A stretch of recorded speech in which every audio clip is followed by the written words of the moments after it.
बच्चे होते, मैं उनसे बात करता लेकिन मुझे बर्दाश्त नहीं होता। मैं बात करने के काबिल नहीं रहा हूँ मैं। आप रोइए मत। दोस्तों, कौन सी आँख ऐसी है जो इस बाप को देख के नहीं रो रही होगी। आज चांद रात है और कल ईद होगी, और ये ईद भी गुलाम हैदर की इसी तरह से गुजर जाएगी। क्या गुजरेगी इस बाप के दिल पर, जब हर कोई अपने बच्चों को देख के खुश होता है। ईद के दिन बच्चे आसपास होते हैं, बच्चों को ईद दी जाती है। तो इस इंसान की जो तीसरी ईद है अभी, ये भी ऐसे ही चली जाएगी, ऐसे ही निकल जाएगी, रोते हुए ही गुजर जाएगी। क्या कर सकते हैं हम लोग, आवाज़ उठा उठा के थक चुके हैं। सरकार प्लीज़ कुछ करिए, इस इंसान के लिए कुछ करिए। बहुत ही सैड, बहुत ही ज़्यादा अफसोसनाक इस इंसान के साथ मंज़र हो रहे हैं। बहुत ज़्यादा दुखे दिल के साथ हम लोग अभी आज की वीडियो बना रहे हैं। सच में हमारा खुद दिल भर भर के आ रहा है। क्या हम लोगों की भी ईद होगी? क्योंकि हम यूट्यूबर्स हैं, हम अपने घर में खुशियाँ करेंगे, और एक इंसान हमारे सामने जो है बेबस और लाचार है, जो अपने बच्चों को देख भी नहीं सकता है। सोचिए, वो इंसान दिल पे हाथ रखे, वो इंसान के जिसका बच्चा 1 घंटे के लिए भी बाहर चला जाता है, उस पर क्या गुजरती है। और ये इंसान 22 महीने से अपने बच्चों को देखने के लिए भी तरस रहा है, उनसे मिलने के लिए तरस रहा है। इस पर क्या गुजरती होगी, क्या गुजरती होगी, आप खुद सोच सकते हैं। आप अगर माँ बाप हैं, आप अगर एक इंसान का दिल आपके दिल में है, तो आप लोग इसकी कैफियत को ज़रूर समझेंगे। हमारा आज वीडियो बनाने का बिल्कुल भी दिल नहीं था। हर जगह लोग अपनी खुशियाँ बांट रहे हैं, लेकिन ये इंसान अकेला, मायूस और बहुत ही ज़्यादा, मैं लाचार ही कहूँगी अभी से, क्योंकि इसकी इंतहा ख़त्म हो चुकी है। कब तक ये इंतज़ार करे आखिर, कब तक? और कब तक हमारी सरकार नहीं सुन रही है इसकी, और कब तक वो भगोड़ी औरत, कब तक वो बेगैरत औरत, कब तक वो खुशियाँ मनाती रहेगी। और क्या, बस क्या बोले। उस गंदी औरत ने यहाँ भारत के लोगों को, सनातन धर्म को बदनाम कर दिया है। हमें तो खुशी है वो हमारे धर्म से निकल चुकी है, लेकिन जो सनातनी लोग हैं, जो सनातन को कहते हैं, सनातन का डंका पीटने वाले लोग आज उसकी सपोर्ट कर रहे हैं, क्योंकि उनके सनातन का धर्म का खुद मजाक उड़ा रही है। अगर इस दुनिया में दोस्तों इंसानियत बाकी है ना, तो प्लीज़ गुलाम हैदर के लिए प्लीज़ आवाज़ उठाइए, प्लीज़ उसका साथ दीजिए, और इस औरत को या तो डिपोर्ट करवाइए या जेल करवाइए। आप लोग, मतलब मुझे ये समझ नहीं आती एक बात, कि या तो हमारे दुश्मन देश है पाकिस्तान से नफरत करते हैं, लेकिन पाकिस्तान से ही आई हुई एक मुसलमानी, एक भगोड़ी औरत जो कि हमारे देश में बैठ कर के डंका पीट रही है सनातनी होने का, और सनातन धर्म को भी वो बदनाम कर रही है। और ये नेत्रपाल का पूरा ख़ानदान जो कि सनातन धर्म को ही पूरा उल्टा किए दे रहा है। लोगों को मना करने वाला नहीं है, कोई इन लोगों को कुछ कहने वाला नहीं है। आज अगर एक मुसलमान 2 रकत नहीं नमाज पढ़ देना, तो पूरे जो ये कट्टरपंथी लोग हैं ना, जो ये सीमा गुलाम हैदर के साथ में, ऐसे लोग आवाज़ उठाना शुरू कर देंगे। इस भगोड़ी के खिलाफ़ क्यों आवाज़ नहीं उठ रही है? क्या अब आपको नज़र नहीं आ रहा है कि आपके धर्म का ये मजाक उड़ा रही है? कौन सी औरत है जो बच्चा होने के बाद ये इस तरह की पूजा पाठ में बैठती है? कौन सी औरत है, बताइए मुझे। कौन सी ऐसी औरत है जो इस गंदगी के टाइम पर, कि भाई बच्चा होने के बाद जाहिर सी बात है औरत गंदी होती है, वो कि हमारे धर्म में भी ये है, मुसलमान में भी यही होता है कि जब तक 1.25 महीने तक औरत किसी चीज़ को, घर के बर्तनों को टच नहीं करती, उसके बर्तन भी अलग होते हैं, उसकी जगह भी अलग होती है, वो एक तरह से अपवित्र मानी जाती है उस दौरान, उस टाइम पीरियड तक, जब तक कि वो 1.25 महीने का नहीं नहा लेती है। तो आपके धर्म का ये मजाक उड़ा रही है, पूजा में बैठ रही है, पूजा की चीज़ों को हाथ लगा रही है, ये क्या क्या कर रही है। हर जगह जा रही है, आ रही है, सब कुछ। बाज़ारों में ये दूसरे दिन घूमना शुरू कर दी। मैंने आपको कल भी वीडियो क्लिप सुनाई थी कि वहीं के लोग कह रहे हैं कि ये बाज़ारों में घूम रही है। तो या तो मानिए कि ये झूठी है, ये नहीं माँ बनी है, नहीं तो ये मानिए कि आपके सनातन धर्म का मजाक उड़ा रही है। एक बात तो कम से कम मानिए, ना तो आप ये मानने को तैयार, ना दूसरी बात। और अगर कुछ लोग ये सोचते हैं ना कि हमें मुसलमान, ये हिंदू हो गई है इसलिए हमें जलन है, नहीं, तो ऐसी कोई भी बात नहीं है। हम तो चाहते ही नहीं है कि ये औरत हमारे धर्म में रहती। ऐसी गंदी औरत हमारे पाक इस्लाम धर्म से निकल गई, हमें बहुत खुशी है भाई।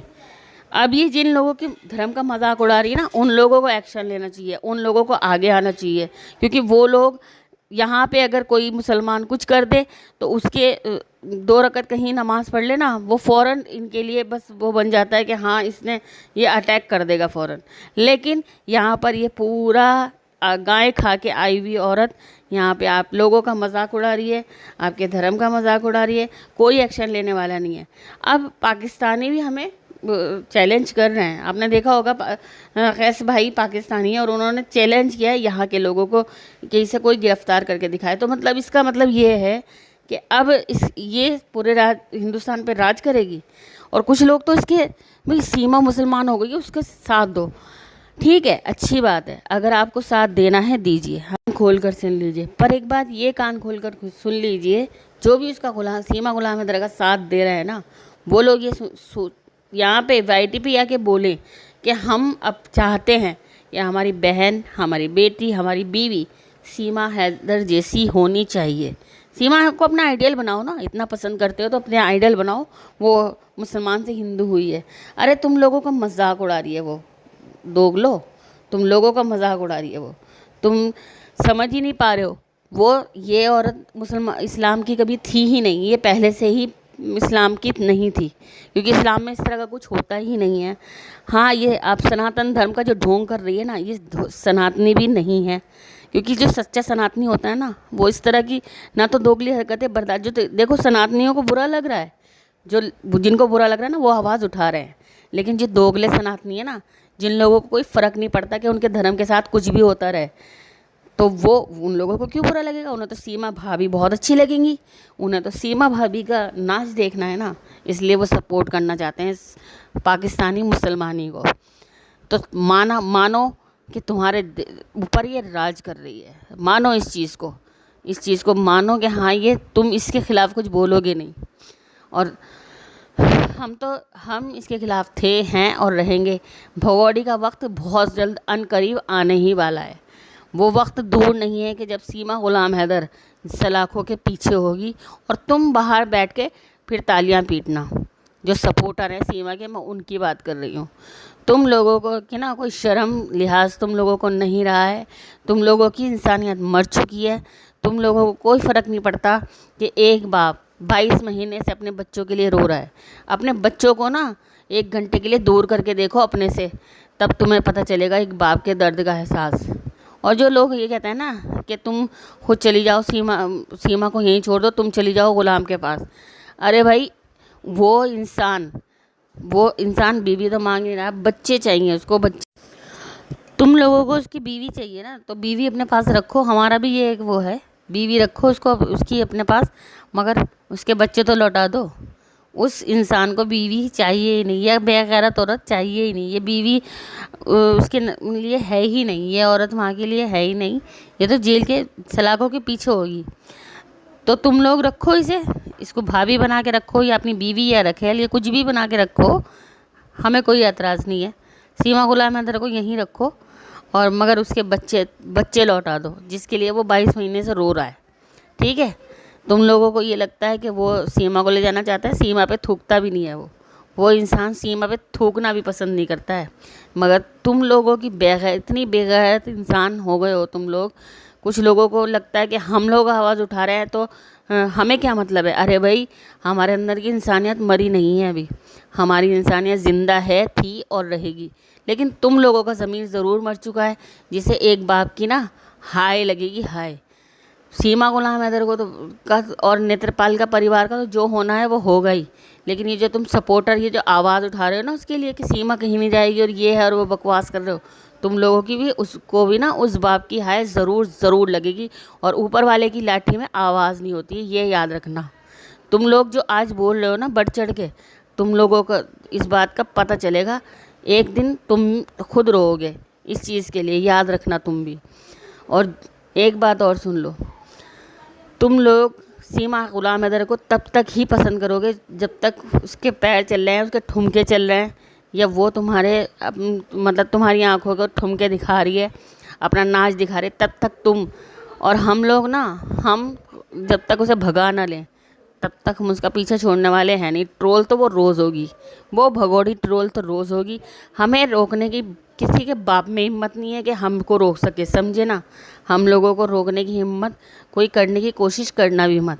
और जो भौंकने आते हैं ना वाईटी के ऊपर, भौंकने के लिए आते हैं, बीएमपी और ये बकवास करने के लिए आते हैं, तो अपनी औकात में रहा करो। तुम्हारी औकात इतनी है कि तुम शक्ल भी नहीं दिखाते हो, मुझे बोलते हो कि मैं चेहरा ढक के वीडियो बनाती हूँ, मैं चेहरा ढकती हूँ तो मेरा इस्लाम कहता है, मैं अपने इस्लाम को फॉलो कर रही हूँ, ठीक है ना। तुम लोगों की तरह अपने सनातन धर्म का मजाक नहीं उड़वा रही हूँ, ठीक है। मेरा इस्लाम ये कहता है, जो मेरा इस्लाम कहता है मैं उसे फॉलो कर रही हूँ। तो तुम लोग मुझे कहने के लिए कोई नहीं होते हो कि तुम ये करो या वो करो, समझे ना। अपनी औकात में रह के अपनी बात किया करो, ठीक है। और जो लोग आज खुशियाँ मना रहे हैं ना, कल दुख के लिए तैयार रहे वो लोग। आज हम लोगों का दिल बहुत रो रहा है, कसम से उस बाप के लिए बहुत रो रहा है। आज अफसुर्दा दिल है हमारा, बहुत ही भारी दिल के साथ। हालांकि खुशियाँ हैं, आज हम चांद रात है और सब जगह खुशियाँ बांटी जा रही हैं, लेकिन हम लोग किस तरह से कैसे खुशियाँ मना सकते हैं। एक इंसान हम लोगों के सामने रो रहा है तो हमारा दिल तो गवाही नहीं देता है।